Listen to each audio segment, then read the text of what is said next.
Now then, guys, next episode, again from Group A, we have Mexico. Looks a very nice team overall. So, yep, I'll just run you through it.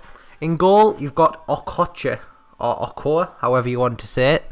Right back is Estrada. Centre backs, you've got Perez and Moreno. Left back is Torres Nilo. Centre defensive mid, you've got Salcido. Right midfield, you've got Carlos Vela. Left midfielder, you've got Cuadrado. Cam, Marco Fabian. Strikers are Hernandez and Giovanni Dos Santos. When this team was recorded, Dos Santos only had the one in form. And yep, he's now got a second in form. So unfortunately, we did only use the first in form, as that was all that was available at the time. Perez is the right back from last year, but is now converted to a centre back this year. Yep, and Salcido is the ex-Fulham one. We'll now have a quick run through the bench before we get into some clips. The sub-keeper Corona. Then you've got a centre back from Porto, Reyes. Looks a very good player, really. But yeah, centre back, another gold centre back called Ayala, but I went for Perez because obviously he's quite expensive. Then you've got Aquino from Villarreal. Yeah, like Perez because he's quite a good centre half and quite popular. Then you've got Jimenez at Cam, who's got some really good stats. Denigris, who had a man of the match card last year and I really enjoyed, so I'll put him in on the bench. And you've got Inform Perlata. On to the goals now, lads. This team was very good at going forward. Not so good defensively, as the full-backs both had high attack and work rate, so they were often caught in possession. So it was quite sloppy at the back, really.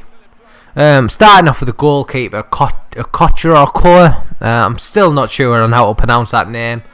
But anyway, he was an okay goalkeeper. Wasn't anything fantastic. His low handling, 68 I believe it is very visible in game. He seems to spill quite a lot. As well as this, he's not that tall. I think he's about 6 foot. So he is good. I guess it is it's not too small. It's not like 5'10", which is something which is pretty much unbearable. But yeah.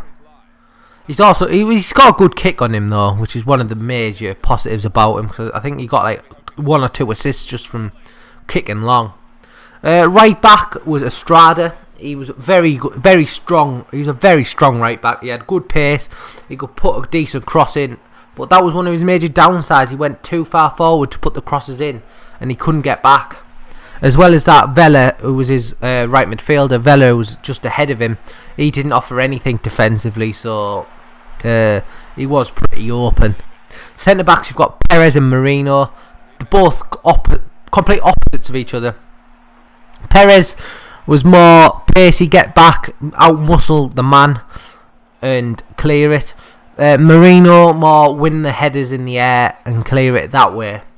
Perez didn't offer anything from corners, which was one of the bad things I found with him. And he also lost quite a lot of headers within, like, on the halfway line from like a goal kick or a clearance. So the counter attack wasn't very much possible with him.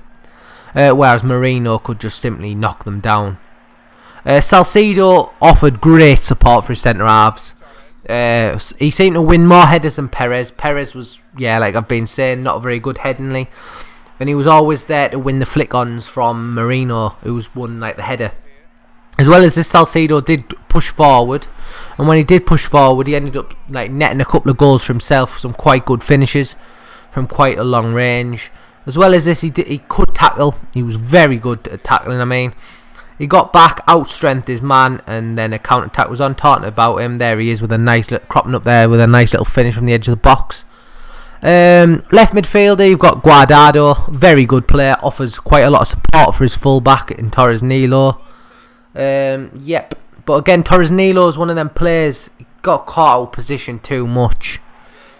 But a very good player, as you can tell. $3,000 for a non-rare left back is non-rare silver left back as well. Isn't like what you would expect, but he's a very good player and well worth the price tag. Guardado for 800 coins, perfect for a BBVA or a Bundesliga team now as he has been transferred. He offered quite a lot defensively, quite a lot of defensive support as well as attacking support. put in quite a lot of good crosses, put them on a plate. He probably didn't put as many crosses in as Carlos Vela, who's probably the best attacking-minded midfielder I had. Very good player. Cut inside, shoot, or put one on a plate for the two strikers. Cam, Marco Fabian, probably my best player from last year. I had his left wing in form and his normal card. Both very good. He's got insane free kicks. I've scored a couple this year, but I don't think there's any in this episode because I don't think I scored one while I was recording, which is quite unfortunate. He's got good dribbling, good passing, good shooting, all-rounded good player for like his price tag, and especially if you're going to be making a silver team, with Mexican teams being quite popular because they've got quite good pace. But I'd recommend to play him at Cam. Even in a pace team, 79 pace isn't too slow. Strikers, you've got Dos Santos. I was going to say Peralta, who's just scored there because he did actually play quite a lot more games than Dos Santos, because Dos Santos was appalling. I've never used his setting in form, and I'm hoping not to, because for me, I didn't enjoy him, to tell you the truth. I thought he was appalling. He couldn't shoot. His shots just seemed to get blocked all the time, and his finishing was pretty poor. He also didn't offer anything in the air, and he was often outstrength. He was outstrength far too often. So I brought that Peralta on, who actually was my top scorer with about 16 goals. Very good player. City was a complete contrast. Like centre backs, they were both complete contrast when I brought him on for Hernandez. And Hernandez was just small, agile, and had a great finish on him. Not saying that Peralta didn't have a great finish, but Hernandez's finishing was second to none. Peralta scored more headers and more longer shots than Hernandez, but yeah. So I'd recommend that strike force definitely in a Mexico team. I would definitely not buy Dos Santos. Well, this episode is coming to a close, guys. If you've liked the video, hit the like and subscribe button. Thank you.